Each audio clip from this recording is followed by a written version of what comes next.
Hi everyone, welcome back to the latest episode of the MetaSoccer Manager YouTube channel. It's been a big year on MetaSoccer, and with the end of the year fast approaching, I thought I'd run through some highlights and recap some of the big events that have taken place in the project. Make sure to like and subscribe and leave me a comment and let me know what you think of the video. Let's get into it. So for people that have been with the project since the very beginning, they'll know that one of the big events at the very start of the project was the minting of the youth scouts. First youth scouts were minted around the middle of January, and these were our first access into the world of MetaSoccer. Scouts allow us to create NFTs of players which we use in our teams to enter tournaments, win MSU rewards, and compete against other people within the game. Now, back at the very beginning of the project, with the MSU token just being released, one of the first big steps was the project allow us to stake our MSU. This meant we could stake our MSU, which we'd purchase using stable coins, to accumulate more MSU to use in the game for buying scouts, players, and all the other things which we can now use in game. In March, the project announced its first major partnership. Now, this was with VASCO da Gama. They're a Brazilian team currently in the second tier who have just won promotion, so next year they will be playing in the top division of Brazilian football. Thanks to the partnership, the MetaSoccer badge is now part of the VASCO da Gama kit for the foreseeable future.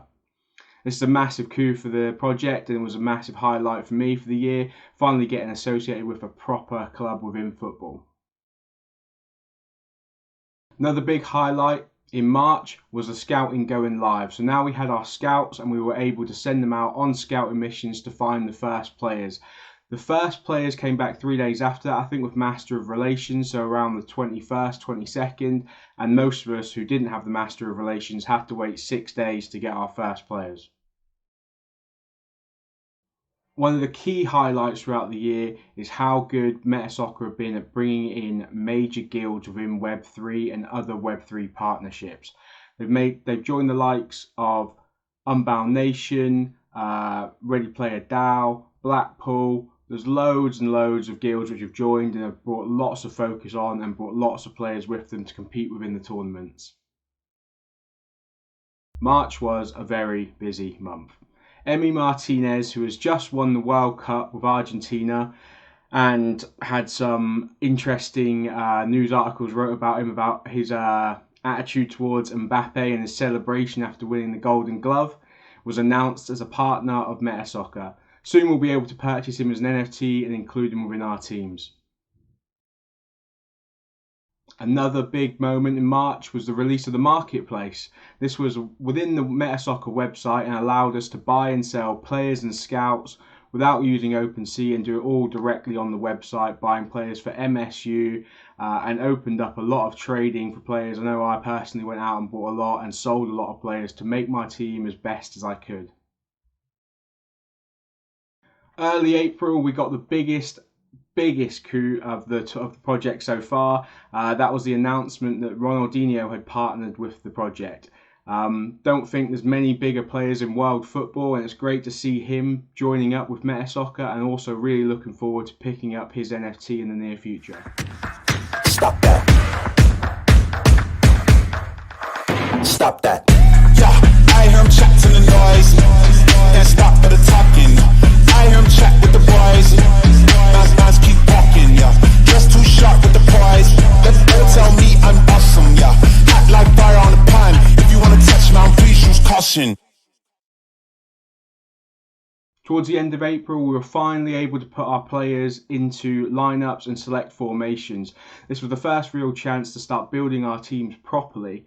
And up until now, we had a lot of players sitting in our galleries. We couldn't really use them. This was the first chance to start building teams that were going to take on the tournaments and hopefully win us some rewards. The first PvE early access tournament was the beginning of May. This went on for a week or so. I think there's some test rewards that came around the middle of May, and then the full rewards were released towards the end of May, and everyone was able to join these tournaments. It was the first proper opportunity to test our teams against the game, really, and find which players and formations were the best for winning as MSU and MSC rewards. June 4th, Dani Carvajal, Real Madrid superstar, joined the likes of Ronaldinho, Emi Martinez, and became a partner within the MetaSoccer Universe. Again, really looking forward to hopefully getting his NFT at some point in the near future and using him in my teams.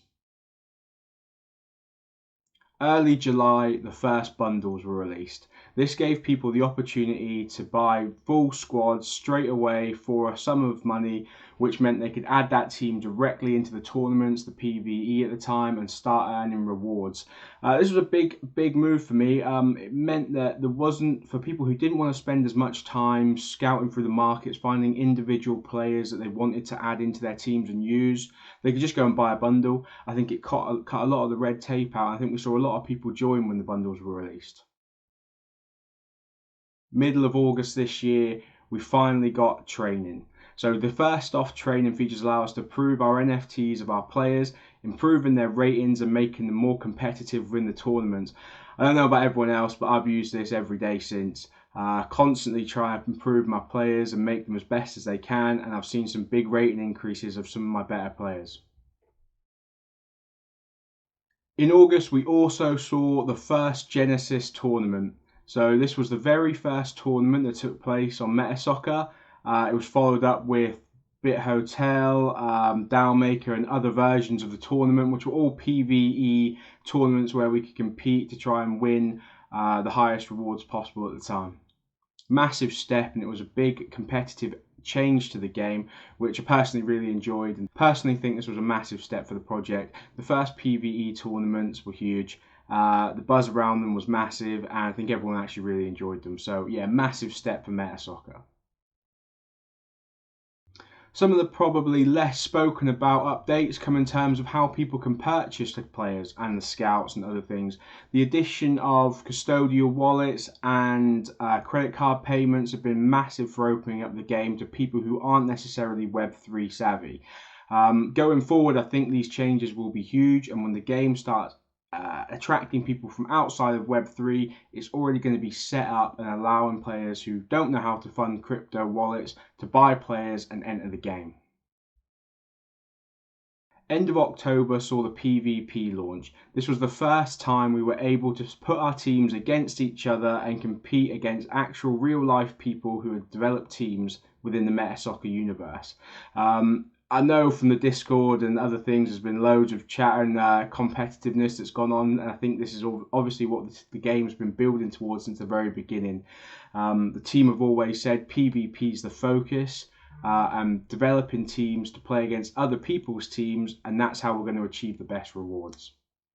Massive step for MetaSoccer, huge improvement to the gameplay, and I'm looking forward to seeing how they develop it more in the future.